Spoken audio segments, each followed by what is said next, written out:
I next invite the chair of the working group on experts on people of African descent, Ms. Bina DeCosta. You have the floor. Chair, Excellencies, distinguished delegates, fellow mandate holders, people of African descent. It is a pleasure to address the third committee in my capacity as chair of the UN Working Group of Experts on People of African Descent and to report on the activities of the working group in 2024-2025. Since the presentation of our last report to this committee last year, the working group has been engaged in numerous activities as outlined in our main report. In particular, the working group held its 35th and 36th sessions in New York. The 35th session offered the opportunity to bring a great number of people of African descent together and experts from various fields to discuss the various dimensions and pathways to reparatory justice to Africans and people of African descent for the enslavement, the trade in enslaved persons, including the transatlantic trade in enslaved Africans, and their consequences.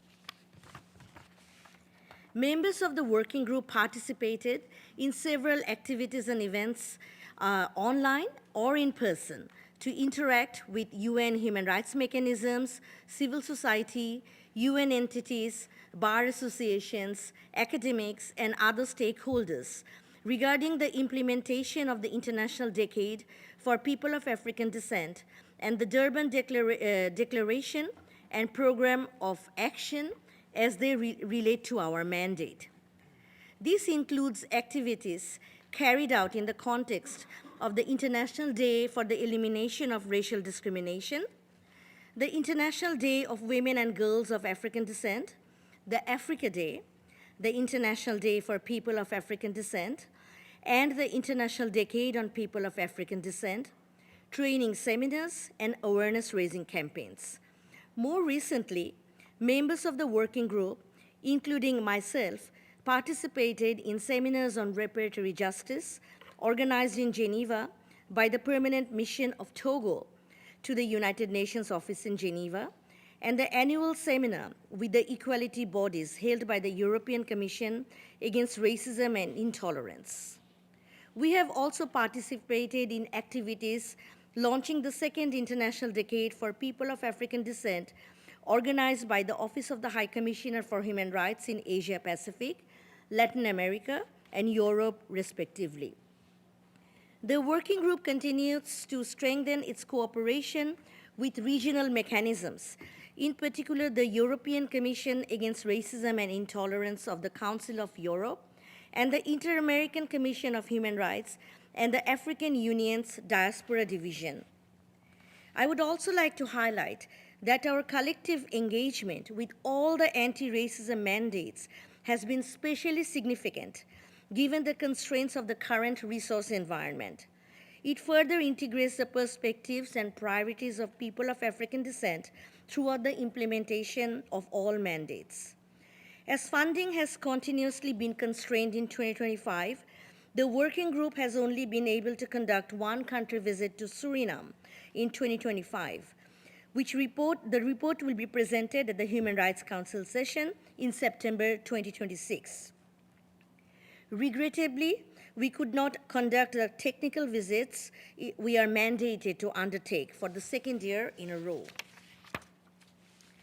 Excellencies, distinguished participants, the working groups focused its attention on the issue of reparatory justice and prepared our thematic report on principles, provisos, and pathways to reparatory justice for people of African descent, which I am pleased to turn on now.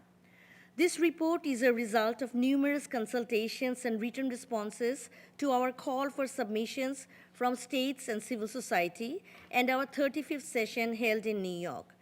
I thank the experts and people of African descent who provided very useful insights during session and those who submitted written inputs. Let me now turn to some of the conclusions. Enslavement, colonialism, and related abuses targeted Africans and their descendants as a group. Reparatory justice must be collective, comprehensive, and pursued with their full gender-sensitive participation, given the enduring impact of these legacies. Core common principles should be considered in the pursuit of reparatory justice, among others. Africans and people of African descent should be considered as the main victims who may put forward any claim for reparation. In terms of provisos, that there should be no statute of limitation on the pursuit of reparatory justice for the crimes of enslavement, the trade in enslaved persons, including the transatlantic trade in enslaved Africans and colonialism. The cost of pursuing reparatory justice should be borne by the countries and their successors and the private entities that perpetrated enslavement and colonization or benefited from them. In terms of pathways, the working group considers that the diverse history, geography, lived experience, and context of people of African descent require flexible, responsive, and evolving approaches and strategies in the pursuit of reparatory justice. In terms of our recommendations, we have made several recommendations, and key among those are: member states recognize the principles of reparation for enslavement and the trade of enslaved persons, including the transatlantic trade in enslaved Africans, as a norm of international law. Adopt a resolution in support of the delivery of reparatory justice in a comprehensive manner. Hold a high-level meeting to examine the issues, concerns, and pathways related to reparatory justice for Africans and people of African descent, with a view to establishing the appropriate international body or mechanism to provide technical support. Adopt research and evidence-based approaches to assess the harm caused to people of African descent by the legacies of the past, racism, and racial discrimination as a prerequisite for reparations. The working group calls on the UN to facilitate the formal recognition, acknowledgement, and apology owed to Haiti for the discrimination suffered through enslavement and colonization, compounded by the financial demands made upon its independence, and the restitution of those payments as an integral part of reparatory justice for Haitians. In conclusion, Chair and Excellencies, I wish to reiterate the working group's increased attention to collaborating with and complementing the efforts of other mandate holders. And also, we wish to salute Intergovernmental Working Group on the effective implementation of the Durban Declaration and Program of Action on the progress made thus far on the drafting of the Declaration on the Rights of People of African Descent, commit to its ongoing support for the process. Lastly, as a special procedure mandate holder, I unconditionally denounce the United States government's sanctions on the Special Rapporteur on the occupied Palestinian territory. I express my unconditional solidarity with Ms. Francesca Albanese. Sanctioning a special rapporteur appointed by the Human Rights Council violates international law and is a direct attack on the integrity and ethos of the UN human rights system. I call upon the government of the US to immediately rescind these unlawful measures, which represent an unacceptable act of intimidation against the UN human rights system as a whole.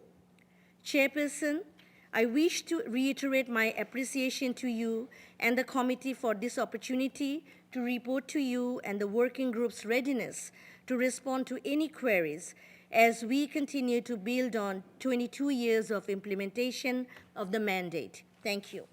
Thank you, the Chair of the Working Group of Experts on People of African Descent. Now